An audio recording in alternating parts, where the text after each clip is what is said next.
Welcome to EDSA!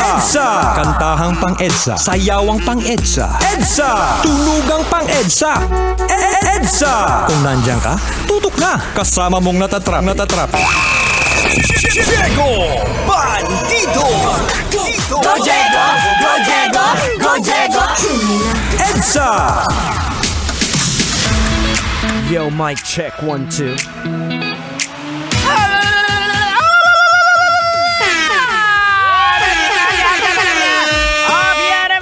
Popcorn, Philip Stark, Marlboro, Philip Mani, itlog mo no'y orange! Ay, naku mga kabisyo, maganda. Gandang gabi! Ang oras natin sa buong kapuluan. It is now 31 minutes after 6 o'clock in the evening. Pampagising sa mga inaantok na driver! Bawal ang matulog. Imaginin nyo na lang kung ang driver mo ay natutulog. Delikado. At ikaw naman, pasahero, kung yung nakikita mo si Manong driver ay medyo inaantok, pakipitik nga ng tenga.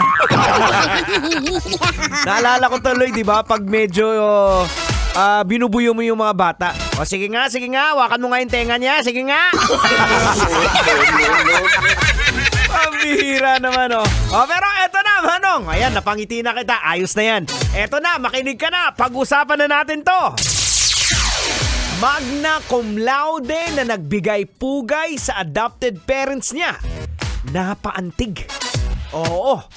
Humaplos po sa puso ng mga netizens ang ginawang isang magna cum laude na graduate sa isang pamantasan sa Zamboanga City matapos niyang isabit ang natanggap na medalya sa kanyang masasabing nanay. Wow! Sa kanyang post ay nagbigay siya ng tribute sa mga kumupkop at tumayong magulang sa kanya na hindi raw pinaramdam sa kanya na hindi siya kadugo ng mga ito. Siya raw ang kauna-unahang miyembro ng kanilang pamilya na nakapagtapos pag-aaral sa kolehiyo. Ang sabi pa niya, "Alabandera si mamang ko. Magsasaka si papang ko. Pero hindi yun naging hadlang para makagraduate ako. Magna cum laude pa nga. Oh, hindi!" Kaya lang, parang si Master Pogi ng Dragon Balls yun, ha? Eto na, hindi na natin patatagalin, Tatang.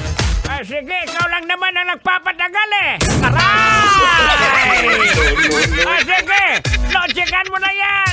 Logika na yan. Alright mga kabisyo, logica na yan. Anong leksyon ang ating mapupulot? Anong aral ang ating madudukot? Boards! Kailangan pa bang i-memorize yan? Basic! Ito po dapat ang basic na mindset ng mga adopted na mga anak. Diba? Sa totoo lang po mga kabisyo, ang sumira lang talaga sa word na adopted.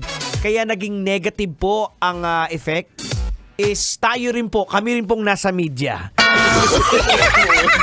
Totoo po yun, lalong-lalo na yung telebisyon, ha?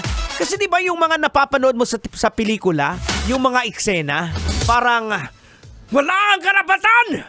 Ako ang tunay na anak! Ampon ka lang! Ampon! Diba? Yun yung mga eksena na napapanood natin. Pero mga kabisyo, sa totoo lang alam niyo ba yung word na adopted even exist in the Bible? Diba? Sa totoo. Kasi kung sa Hebrew, ang ibig sabihin, ang adoption po is, paano ba ito? Hirap ka ba kasi? Hebrew kasi. is siya.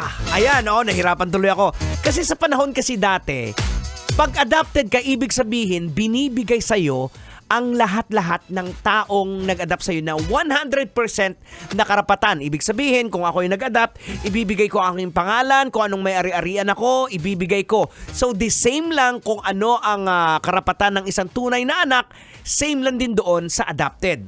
Ganun po katindi, mabigat po, very positive po yan. Pag sinabi mong adopted ka, kaya nga tayo, di ba? we are adopted son of God o children of God. Kasi saan nyo kung saan tayo inadapt? Tang! Saan tayo inadapt ni Lord Tang? Ay, inadapt tayo sa demonyo. Pero mga kabisyo, nakakatawa, pero totoo po yan. Nasa Bible po yan. Na binabanggit po na your father is the devil. Kaya alam nyo, makasalanan tayo in nature, mga puso natin, di ba? Konting pitik lang, ikat ka ngalon dyan sa traffic, anong gagawin mo? Mumurahin mo, di ba? O, ganun tayo. O, di ba? O, at least, ngayon, alam mo na kung sino talaga yung totoo mong tatay. Sino, Tang? Siyempre, yung demonyo. Inadapt lang tayo, kaya pasalamat tayo kay Jesus Christ dahil namatay siya sa krus. Amen! Kailangan pa bang i-memorize yan? Love Radio. Basic!